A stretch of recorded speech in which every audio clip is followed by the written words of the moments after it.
अल्हम्दुलिल्लाहि रब्बिल आलमीन वस्सलातु वस्सलामु अला सय्यिदिल अंबिया'i वल मुरसलीन व अला आलिहि व सहबिहि अजमाइन। अम्मा बाद फ़अऊज़ु बिल्लाहि मिनश शैतानिर रजीम बिस्मिल्लाहिर रहमानिर रहीम। अस्सलामु अलैकुम व रहमतुल्लाहि व बरकातुहू। आज का हमारा मौजू चंद सवालों के जवाब हैं जो पिछले मौजू के रिलेटेड हैं। पहला सवाल ये है कि हज़रत ईसा अलैहिस्सलाम दोबारा दुनिया में क्यों तशरीफ़ लाएंगे। दूसरा सवाल, जैसा कि मुसलमानों का मुत्तफ़िका अकीदा है, मुसलमा अकीदा है कि नबूवत ख़त्म हो चुकी है, तो हज़रत ईसा अलैहिस्सलाम का वापस तशरीफ़ लाना ख़त्म नबूवत के मुनाफी तो नहीं। तीसरा सवाल कि अगर ये ख़त्म नबूवत के मुनाफी नहीं है तो क्या आप नबी बनकर नाजिल होंगे या गैर नबी, यानी क्या आप नबी बनकर नाजिल होंगे या हुजूर के उम्मती बनकर नाजिल होंगे। पहला सवाल जो है कि आप वापस क्यों तशरीफ़ लाएंगे। इमाम इब्न हजर अस्कलानी फतहुल बारी में इसका जवाब देते हैं। मुख्तलिफ आरा उलमा की जिक्र करने के बाद अपनी राय आखिर में जिक्र करते हैं। कहते हैं कि इसकी हिकमत यह है कि यहूद जो कि ये गुमान करते हैं, जैसा कि सूरह निसा आयत नंबर 157 में आया है, वो ये फ़ख्र या दावा करते थे कि हमने अल्लाह के रसूल और मरियम अलैहिस्सलाम के बेटे को कत्ल कर दिया है। तो अल्लाह रब्बुल इज़्ज़त ने जब हुजूर नबी करीम सल्लल्लाहु अलैहि वसल्लम को मबूस फरमाया तो अल्लाह रब्बुल इज़्ज़त ने उनके इस दावे का इनकार किया कुरान पाक में, और इसीलिए कुर्बे क़यामत हज़रत ईसा इब्न मरियम को भेजा जाएगा ताकि उनका ये दावा गलत साबित हो और फिर आप यहूदियों और दज्जाल के साथ जंग करेंगे। जैसा कि हदीस पाक में आया है कि दज्जाल 70,000 यहूदियों के साथ मस्जिद के दरवाजे पर खड़ा होगा, और जैसे ही हज़रत ईसा इब्न मरियम को देखेगा तो ऐसे पिघलेगा कि जैसे नमक पानी में पिघलता है, और फिर आपसे भागेगा और आप बाबे लुद पर उसे पालेंगे और कत्ल कर देंगे। वो इसमें दूसरी वजह लिखते हैं कि दूसरी राय उलमा की ये है क्योंकि इंसान मट्टी से बना है, तो कहते हैं कि कोई ऐसी मखलूक जो मट्टी से बनी हो उसके लिए जायज़ नहीं कि वो किसी और जगह जाके उसकी आखिरत हो, उसकी मौत किसी और जगह जाकर हो।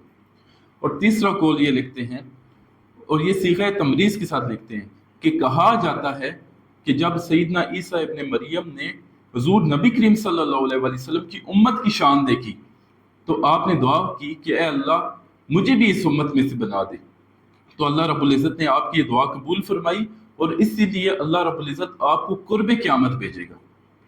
ये तीन आरा जिक्र करने के बाद इमाम इब्न हजर अस्कलानी फरमाते हैं कि मेरे नज़दीक सही राय ये है, जो पहली है, कि आपको इसलिए भेजा जाएगा ताकि यहूदी जो ये दावा करते हैं कि हमने अल्लाह के रसूल और मरियम के बेटे को कत्ल कर दिया है, तो उनके इस दावे का रद्द किया जाए। दूसरा सवाल कि अगर आप तशरीफ़ लाएंगे तो क्या ये ख़त्म नबूवत के मुनाफी नहीं। तो ये ख़त्म नबूवत के मुनाफी किस तरह हो सकता है कि आप कोई नई शरीयत लेकर नहीं उतरेंगे, बल्कि आप हुजूर नबी करीम सल्लल्लाहु अलैहि वसल्लम की शरीयत पर अमल करेंगे, और आप हुजूर के बाद आप इस दीन के मुजद्दिद होंगे। और जैसा कि अल्लाह के नबी सल्लल्लाहु अलैहि वसल्लम ने फरमाया कि ईसा मेरे बाद मेरी उम्मत में मेरे खलीफा होंगे, मेरे नायब होंगे। और तीसरा सवाल, अगर ये ख़त्म नबूवत के मुनाफी नहीं तो आया आप नबी बनकर नाजिल होंगे या गैर नबी। तो पीर मेर अली शाह साहब सैफ चिश्तियाई में इसका जवाब लिखते हैं, फरमाते हैं कि नबूवत के दो रुख हैं, एक बतून नबूवत है और एक ज़ुहूर नबूवत। बतून इबारत है, यानी बतून कहते हैं कि जो फैज़ान अल्लाह ताला की तरफ से एक नबी को मिल रहा होता है कि नबी उसके यहाँ मुकर्रबीन में से होता है, तो कहते हैं ये तमाम अंबिया के साथ लाजिम है और ये किसी वक्त भी उनके साथ जुदा नहीं हो सकता, यानी वो इंद अल्लाह हर वक्त नबी होते हैं। और ज़ुहूर जो है वो तवज्जो इलल खल्क के है, यानी नबी जो शरीयत और जो अहकाम लेकर नाजिल होता है उसे ज़ुहूर नबूवत कहते हैं।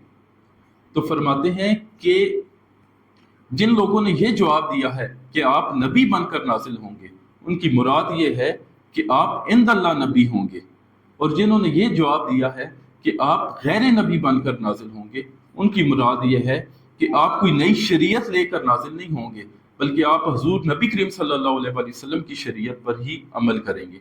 जैसा कि आइमा इकराम ने लिखा है कि जब एक नबी के बाद एक और नबी तशरीफ़ लाता है और नई शरीयत लेकर आता है, تو پچھلی کی شریعت منسوخ ہو جاتی ہے اور آنے والی کی شریعت ناسخ ہوتی ہے۔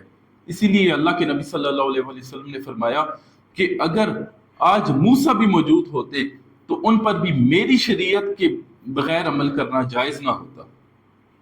دعا ہے اللہ رب العزت آپ کا اور ہمارا حامی و ناصر ہو۔ السلام علیکم ورحمۃ اللہ وبرکاتہ۔